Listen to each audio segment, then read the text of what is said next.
Assalamualaikum warahmatullahi wabarakatuh. Jadi kali ini penulis ingin bahas sesuatu yang ditanyakan oleh ya ada pemirsa lah ya, yang nanya ini kok setelan klep motor saya dikendorkan ya, katanya untuk indrayan.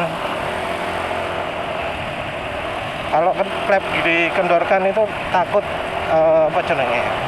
kompresi, takut kompresi terlalu tinggi atau apa ya.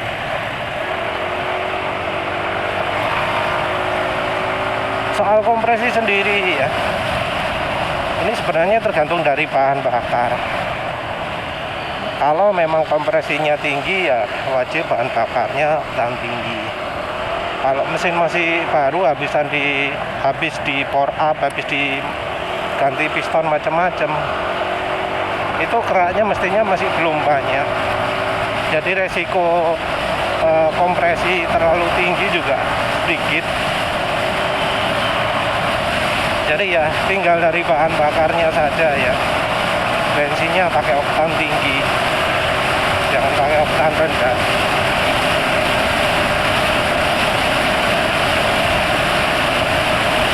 Nah, balik lagi ke setel kendornya. Kalau dari penjelasan di YouTube, setelan kendor itu ternyata adalah untuk membuat RPM mesin lebih stabil. Iya, gimana ya? Kenapa kok harus pakai cara setel klep gitu?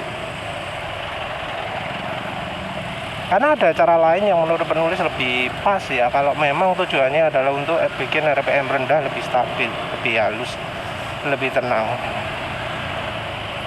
Yaitu apa? Pakai silek. Dan penulis nggak ngomong soal pakai pipa di motor matic saja, tapi ya di semua motor, di semua mobil, saluran intake keluar dikecilkan. Ya nggak harus luar sih, intinya adalah mengecilkan saluran. Intinya adalah membuat saluran udara itu kecil.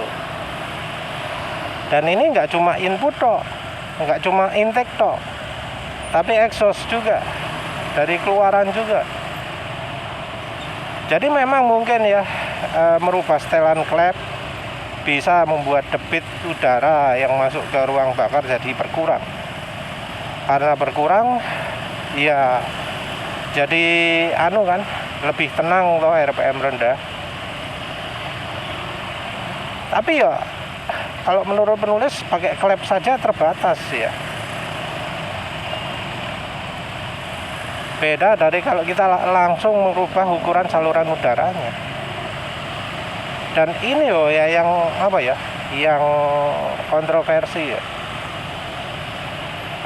Jadi ya memang kalau indrayan setahu penulis setelan idling pasti dibuat bagaimana caranya biar konstan, biar halus, biar anteng itu ya, nggak kasar. Bahkan ada yang sampai nyetel settingan kuda itu biasanya katanya nunggu berapa ratus kilometer dulu. Jadi idling kan ada yang naik turun gitu, katanya idling kuda. Dreng, dreng, dreng, dreng gitu ya.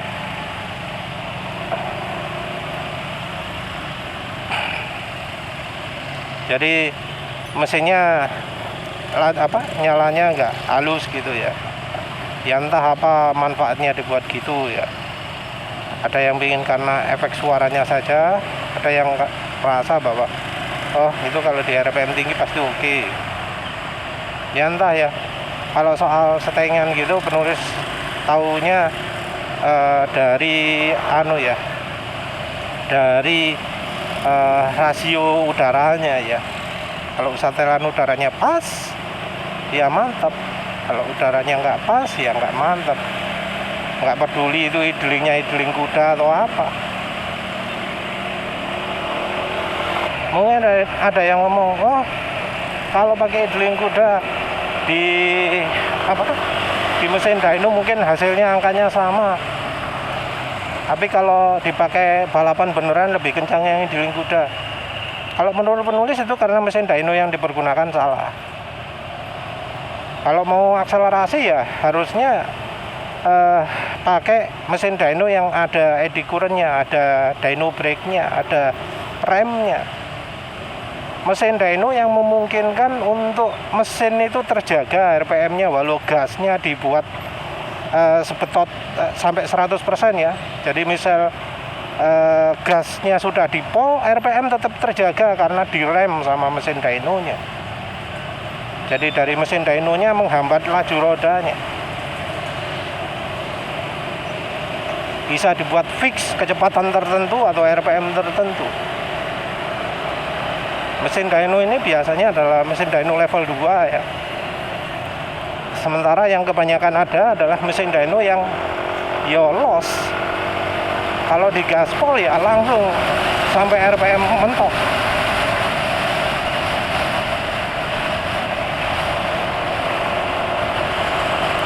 Dan yang melakukan dyno seperti ini, yang penulis tahu ya dari sopo sing rajanya injeksi, Leon Chandra, maaf lupa ya.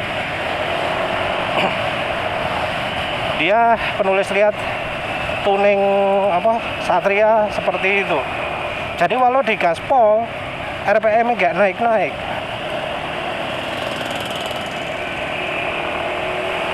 Jadi dilepas gas, digas kayak ada menghambat gitu, RPM nggak naik-naik. Terus dia nyetel setelan injektor. Nah harusnya kalau tuning pakai dyno ya harus seperti itu. Walau di gaspol RPM terbatas, jadi bisa dilihat berapa pasokan bensin yang pas untuk kecepatan tersebut, untuk RPM tersebut. Jadi dia bisa nyari maksimal untuk RPM masing-masing. Maksimalnya RPM 1000, 2000, 3000, 4000, 5000 seterusnya. Kalau mesin dyno biasa, ya biasanya orang nggak lihat dari sisi RPM tertentu saja, cuma dilihat maksimal itu. Dilihat RPM tertentu juga, ya hasilnya bisa beda karena itu tanpa pembebanan, loss. Beda tentunya dari ketika mesin ada beban. Karena jelas kalau ada beban pasti butuh ada perubahan pasokan bahan bakar. Jadi ya yang bikin kencang kalau menurut penulis bukan giling kudanya, tapi dari cara dyno-nya. Kalau cara dyno-nya pakai dyno yang ada engine brake-nya, dyno brake atau brake atau eddy current atau apalah pokoknya ngono reme, itu baru bisa ngukur tenaga yang pas. Mesin dyno yang pakai hambatan seperti itu pasti yang sip-sip gitu ya, dyno jet apa kayak nggak semua mesin dyno menyediakan. Harganya tentu ya bisa 2 kali lipat ya. Mungkin karena itu makanya jarang di Indonesia yang menggunakan mesin dyno yang seperti itu. Tapi balik lagi lah ke yang bikin RPM mesin stabil di RPM rendah. Kalau tujuannya setel klep itu adalah bikin RPM rendah lancar, maka ya jelas bahwa yang dibutuhkan adalah bagaimana bisa menghasilkan pasokan udara yang stabil pada RPM rendah. Dan salah satu cara untuk membuat pasokan udara lebih stabil adalah membuat saluran udaranya lebih kecil, baik yang masuk maupun yang keluar. Bisa juga dengan bantuan busi misalnya ya, busi yang elektrodenya banyak. Tapi ya solusi elektroda banyak jarang orang yang menggunakan. Jadi ya yang paling tepat kalau menurut penulis dari saluran udara saja. Ya mungkin memang untuk nyetel klep itu termasuk gampang ya. Kalau untuk motor lagi sih, kalau untuk motor matic atau ribet ya, harus buka cukup banyak. Tapi rasanya yang lebih mudah lagi ya dari mengubah saluran udara. baik modifikasi ataupun apa, gantinya menurut penulis bisa lebih mudah, terutama untuk motor matic, karena ya mudah sekali diakses yang namanya filter udara itu. Tapi ya motor sport pun nggak kalah gampang ya akses filter udara itu. Kalau soal knalpot, penulis ya tahu ya ada ya, yang memang kalau saatnya inrayan pakai knalpot standar. Ada yang sengaja seperti itu. Jadi di masa inrayan knalpot standar, nanti kalau sudah selesai inrayan baru pakai knalpot racing. Penulis tahu itu ada. Dan kalau nggak salah ada beberapa pemirsa yang ngomong seperti itu juga. Termasuk kalau nggak salah dari Bro Aksanaria ya. Ya kalau salah silakan koreksi lah. Tapi setahu penulis kalau pas masa inrayan knalpotnya pakai standar. Kenapa standar? Karena yaitu saluran udaranya kecil. Sebenarnya kalau ingin optimal lagi pakai yang lebih kecil dari standar. Tapi ya standar aja udah cukup lah ya. Terus harusnya saat inrayan juga filter udara standar. Cuma dari pengalaman penulis, filter udara standar pun ya ada yang cukup banyak yang saluran udaranya terlalu besar. Jadi ya terutama motor 150 cc ya. Motor 150 cc yang matic itu saluran udaranya jelas terlalu besar. Jadi ada ya beberapa pro yang nyoba pakai silok ya. Laporannya adalah RPM rendah sekarang halus. Idenya jadi konsisten, jadi mulus. Ya karena memang dalam kondisi aslinya salurannya terlalu besar. Yang salah satu efeknya adalah jadi nggak konsisten RPM rendahnya. Ya intinya kalau ingin cari RPM rendah bagus, ya usahakan kecilkan saluran udara. Kalau rekomendasi penulis sih dibuat sama ukurannya dengan lubang knalpot ya, lubang knalpot standarnya. Jadi lubang knalpot standar itu kan kecil, ya buat sekecil itu. Kalau misalnya nggak percaya, ya penulis ini sekarang pakai yang silok ukuran 1,3 cm. 1,3 cm itu kecil. Aslinya ukurannya 3 cm. Penulis ganti dengan 1,3 cm. Lubangnya bahkan lebih kecil daripada ukuran lubang keluaran knalpotnya NMAX ini. Tapi bisa lihat sendiri tadi, ya kalau penulis sertakan itu bisa jalan di atas 100. Masih bisa jalan di atas 100. Ya artinya nggak terlalu menghambat ya.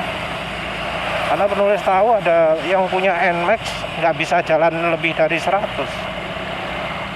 Ini pakai saluran udara kecil bisa jalan lebih dari 100. Ya sebenarnya pipa kecil pun ya nggak terlalu menghambat. Karena ya bisa dilihat sendiri penulis dari tadi tarikan. Ya enak aja. Kecepatan segini nih, wah malah tambah enak daripada yang standar. Jauh lebih enak tarikannya. Karena pipa yang kecil membuat power peak ya, tenaga puncak itu berpindah ke RPM lebih rendah. Ya otomatis tenaga di RPM rendah lebih besar. Efeknya adalah ya lebih irit kalau pemakaian RPM rendah. Juga tentu yang namanya pasokan udara bakal lebih konsisten, lebih terjaga daripada kalau sebelumnya. Kalau di motor matic baru, Honda yang baru, atau ya banyak motor Yamaha atau motor Suzuki, di box filter itu ada pipa. Kita tinggal kecilkan pipanya, cari pipa lain yang ukurannya lebih kecil. nggak penting bahannya opo, yang penting tahu diameternya. Terus kalau di motor lagi, nah baru agak susah karena ya model pipanya biasanya melengkung atau aneh-aneh gitu ya. Untuk memperkecil ada kesulitan gitu ya, harus diakali. Tapi ya mestinya bisa lah untuk akal-akalan gimana caranya saluran udara itu jauh lebih kecil, mestinya gampang ya.